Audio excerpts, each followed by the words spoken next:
যখন টিভি এবং সিনেমাগুলিতে আমাদের দেখানো হয় যে কিভাবে বিশাল পরিকল্পনা করে কারাগার থেকে আসামিরা পালিয়ে যাচ্ছে, আমরা অবাক হয়ে যাই সেই কাহিনীগুলো দেখে।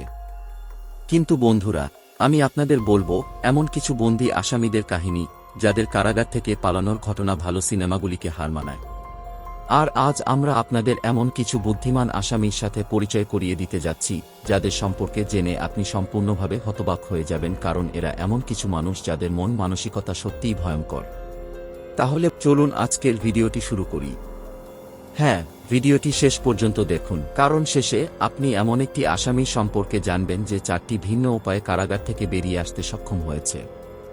আলকাট্রাজ এমন একটি কারাগার যা তার কঠোর আইন ও নিয়মের জন্য পরিচিত ছিল, কারণ এটি এমন একটি জায়গা ছিল যেখানে অপরাধীরা সহজে বেরিয়ে যেতে পারত না।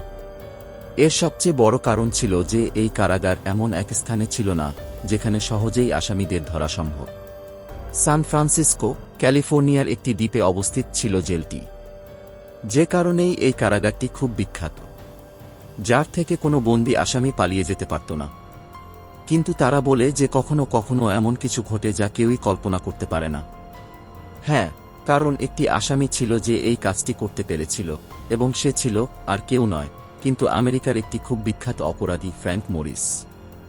এবং সে ছিল প্রায় 2 লোকের মধ্যে যারা খুব স্মার্ট, এবং এ কারণেই তারা এই বিপজ্জনক কারাগার থেকে বেরিয়ে আসার সিদ্ধান্ত নিয়েছিল, যেখানে তারা তাদের 2 সহযাত্রী আসামিকে অন্তর্ভুক্ত করেছিল, এবং তারা দুজনেই ভাই ছিল যাদের নাম ছিল জন অ্যাঙ্গোলিন এবং ক্লারেন্স অ্যাঙ্গোলিন, এবং তারা পরিকল্পনা শুরু করেছিল, যদিও পরিকল্পনার মাস্টারমাইন্ড ছিল ফ্র্যাঙ্ক মরিস, কারণ তার বুদ্ধি ছাড়া অন্য কেউ ছিল না যে এই কারাগার থেকে পালাতে পারত। মরিস ড্রিল মেশিনের মতো কিছু বানাতে চেয়েছিল, এবং তারপর ভ্যাকুয়াম ক্লিনারের সাহায্যে সে এমন কিছু তৈরি করে যা একটি ড্রিলিং মেশিনের মতো কাজ করতে শুরু করেছিল। যদিও এটি খুব কার্যকর ছিল না, কিন্তু এটি দিয়েই কাজ করার চেষ্টা করছিল, এবং কারাগারে এমন কিছু তৈরি করা সত্যিই প্রশংসনীয়। কিন্তু মরিস এই কাজটি করেছিল, এবং তারপর সে জন এবং তার ভাইকে বলেছিল যে তারা যত বেশি অস্ত্র চুরি করতে পারলে তাদের পক্ষে উপকার হবে। এবং অন্যদিকে মরিস প্রতিদিন দেয়ালে গর্ত করা শুরু করেছিল। কিন্তু এখানে সবচেয়ে বড় সমস্যা ছিল যে দেয়ালে গর্ত করার সময় অনেক শব্দ হচ্ছিল। এটি এড়ানোর জন্য সে এমন সময় বেছে নিয়েছিল যখন জেলের সবাই অন্য কাজে ব্যস্ত থাকত, এবং অবশেষে সে দেয়ালে গর্ত করা শুরু করেছিল।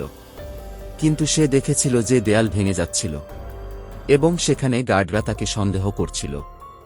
এমন একটি সময় এলো যখন সিমেন্ট সম্পূর্ণ আটকে গিয়েছিল, এবং তারপর তারা সিদ্ধান্ত নিয়েছিল যে তারা আজ এই জায়গা ছেড়ে যাবে, যার পর তারা দেয়ালটি ভাঙা শুরু করেছিল, এবং এটি ভেঙে ফেলার পরে ফ্র্যাঙ্ক মরিসের সাহায্যে তারা দ্বীপটি ছেড়ে চলে যায়। কিন্তু এখন পর্যন্ত জানা যায়নি যে এই 3 জন কারাগার থেকে পালিয়ে যাওয়ার পর কোথায় গেছে, কারণ অনেকেই বিশ্বাস করে যে তারা জন এবং তার ভাইকে অন্য স্থানে ছদ্মবেশে বসবাস করতে দেখেছেন। কিন্তু তারা যদি জীবিত থাকে, তবে ফ্র্যাঙ্ক মরিস কোথায়? এই প্রশ্নটি সবার মনে। কিন্তু আমরা মনে করি না যে এত বছর পর এই অপরাধীদের এখন আর খুঁজে পাওয়া যাবে। তাই বন্ধুরা, আপনি আপনার হোস্ট বন্ধু স্যামের এই ভিডিওতে মজা পাচ্ছেন, তাই না? যদি পেয়ে থাকেন তাহলে এই ভিডিওটি পছন্দ করুন, যাতে আপনি আরও বুদ্ধিমান চোরদের দেখতে পারেন। বন্ধুরা, আপনি সম্পূর্ণ পরিকল্পনা সহ 3 জনের পালানোর ঘটনা দেখেছেন, কিন্তু এখন আমরা আপনাদের বলবো রাশিয়ান ব্যক্তির গল্প, যা একটু আলাদা ছিল।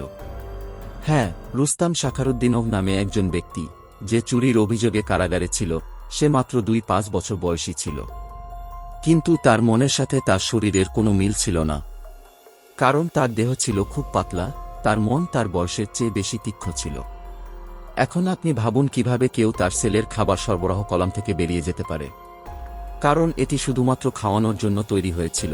কিন্তু এখন হয়তো কারো ধারণা আছে যে এমন অপরাধী এই পৃথিবীতে থাকতে পারে যারা এত ছোট জায়গা থেকে বেরিয়ে আসতে পারে। তবে তাদের কাছে একমাত্র সমস্যা ছিল তাদের পোশাক, যা তারা পুরোপুরি খুলে ফেলে এবং শুধুমাত্র আন্ডারওয়্যারে সেই ছোট গর্ত থেকে বেরিয়ে আসে।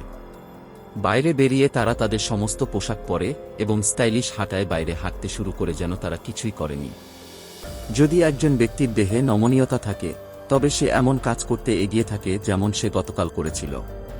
এখন আপনি খাওয়ানোর জন্য তৈরি গর্ত থেকে বেরিয়ে আসার উপায় দেখেছেন, তাহলে আপনি জানেন যে সেই পথে বের হওয়ার একমাত্র উপায় নেই। আপনাকে খুব পাতলা এবং নমনীয় হতে হবে।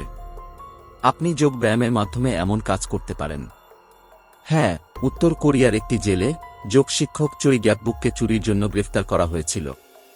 কিন্তু তিনি তার কাজে এতটাই দক্ষ ছিলেন যে তিনি খাওয়ানোর গর্ত থেকে বেরিয়ে আসতে সক্ষম হন। এর সবচেয়ে বড় কারণ ছিল দুটি জিনিস। প্রথমত, তিনি তার শরীরে অনেক তেল প্রয়োগ করেছিলেন যাতে তিনি গর্ত থেকে বেরিয়ে আসতে পারেন, এবং তিনি ইতিমধ্যেই যোগ ব্যায়ামের মাধ্যমে শরীর মোচড়ানোর কৌশল জানতেন, এবং এই দুটি জিনিস একসাথে কাজ করে যার পরে তিনি জেল থেকে পালিয়ে যান। কিন্তু 6 দিনের দৌড়ানোর পরে তাকে আবার ধরা হয়।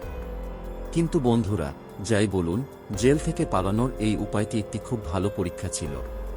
যদি আপনি ওয়েব সিরিজের ভক্ত হন, তাহলে আপনি চাপ্পো সম্পর্কে সচেতন হবেন, কারণ এই অপরাধীর উপরও ওয়েব সিরিজ তৈরি করা হয়েছে। এর সবচেয়ে বড় কারণ ছিল তাদের জেল থেকে পালানোর উপায়। উদাহরণস্বরূপ, জুলাই 2015-কে নিন। কারণ যখন তাকে মেক্সিকোর একটি জেলে বন্দী করা হয়েছিল, তিনি প্রতিদিন বাথরুমে অনেক সময় কাটাতেন যেখানে তিনি গান গাইতেন। কিন্তু এটি স্পষ্ট যে তিনি গান গাওয়ার জন্য এত সময় বাথরুমে কাটান না। কিন্তু কেউ এই বিষয়টি নিয়ে মনোযোগ দেয়নি। তারপর জেলের কর্মকর্তারা বাথরুমে গিয়ে দেখেন যে তারা কোথায় গেছে। কিন্তু চোররা সেখানে ছিল না। হ্যাঁ, একটি সুড়ঙ্গ ছিল যা 3 ফুট গভীর, এবং যখন আপনি সেই সুড়ঙ্গের মধ্য দিয়ে যাবেন, এটি আপনাকে একটি সুড়ঙ্গে নিয়ে যাবে যা সুড়ঙ্গের পরে খোলা, এবং এই সুড়ঙ্গ থেকে চাপ্পো পালিয়ে যায় যার পরে তাকে খুঁজে পাওয়া যায়নি। এবং এটি প্রথমবার ছিল না যখন তিনি এই ধরনের জেল থেকে পালানোর চেষ্টা করেছিলেন। তিনি অনেকবার এই কাজ করেছেন, এবং এই কারণে তিনি খুব বিখ্যাত হয়েছিলেন। এখন আপনি এমন এক চতুর বন্দীর কথা জানেন যে হয়তো কখনো ধরা পড়বে না, কারণ তিনি সর্বদা জেল থেকে পালাতে সফল হয়েছেন। এই চতুর বন্দীর নাম হল ইয়োশি শিরাতরি, যিনি জাপানে বাস করতেন। আমি আপনাকে বলি যে তাকে প্রথমে হত্যার এবং ডাকাতির মামলায় ওমরি জেলে নিয়ে যাওয়া হয়েছিল, যেখান থেকে তিনি সহজেই তালা ভেঙে পালিয়ে যান। এখন আপনি বুঝতে পেরেছেন যে তিনি সিনেমায় দেখানো কৌশল দিয়ে তালা ভেঙেছিলেন, এবং এটি তার জন্য বড় বিষয় ছিল না। তিনি তালা ভেঙে চুরি করতেন। তারপর যখন তাকে আবার ধরা হয়, তাকে আকিতা জেলে নিয়ে যাওয়া হয়। সেখানে তিনি প্রতিদিন জেলের দেয়াল বেয়ে উঠতেন এবং সেখান থেকে পালানোর চেষ্টা করতেন। এবং একদিন তিনি সুযোগ পেলেই সঠিক উপায় খুঁজে পান এবং সেখান থেকে বেরিয়ে আসেন। তারপর যখন তাকে ধরা হয়, সবাই ভাবল যে তাকে একটু কঠিন জেলে রাখা উচিত। তারপর তাকে আবাসিরি জেলে রাখা হয়। সেই জেলে একটি খুব ছোট সুড়ঙ্গ ছিল যার মধ্য দিয়ে তাদের খাওয়ানো হতো।